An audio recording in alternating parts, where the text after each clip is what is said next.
Hello students, today we are going to start with explanation of chapter 9 from a railway carriage.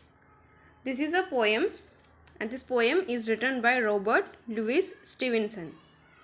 In this poem, the poet is sharing his experience of a railway journey with us.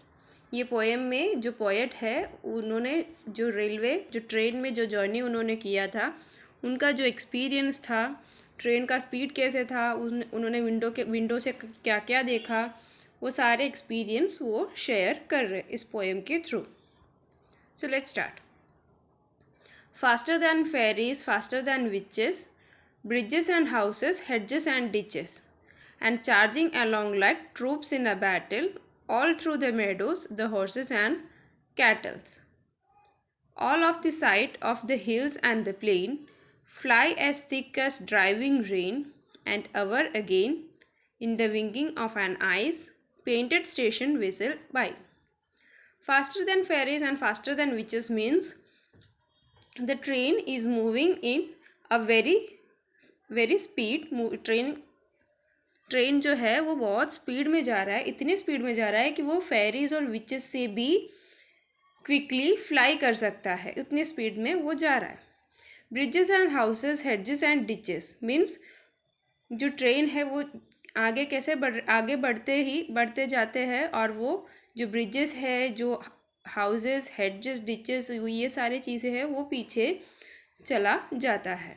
And charges along like troops in a battle, और वो जो train speed में जैसे आगे बढ़ता जाता है वो किस तरीके से लगता है पोएट को, ऐसा लगता है कि जैसे कि कोई ट्रूप मीन्स सोल्जर्स बैटल लड़ने के लिए जा रहे हो, ऐसा लगता है.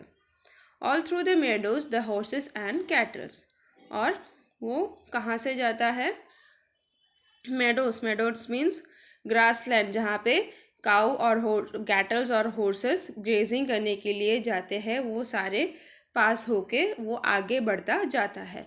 All of the sight of the hill and plain, fly as thick as driving rain, और वो जो साइट उसको जो विंडो से मिल रहा है, हिल्स के, प्लेन्स के, वो सारे इतने क्विकली चला जाता है जैसे कि बारिश के एक बूंद के पीछे दूसरे बूंद कैसे स्पीड में आता है, उसी स्पीड में ये जो भी चीज़ें वो विंडो से बाहर देख रहा है वो भी पीछे चला जाता है.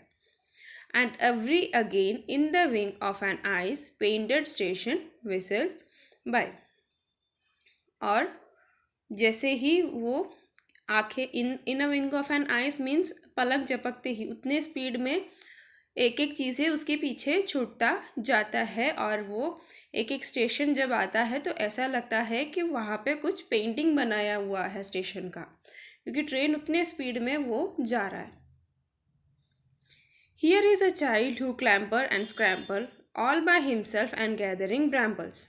Here is a trap who stand and gaze, and there is the green for staring the daisies. Here is a cart run away in the road, lumping along with man and loads.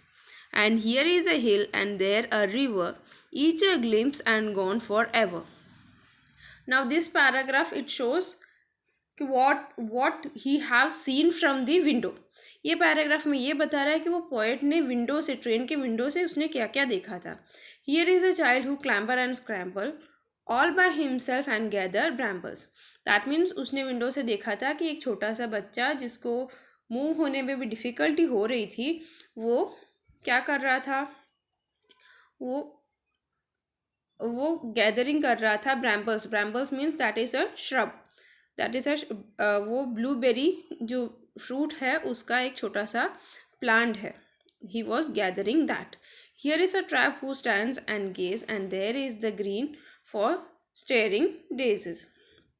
That means someone was standing and looking continuously, and he saw some flowers. Daisies means it is a flower which is white colored and yellow in the center.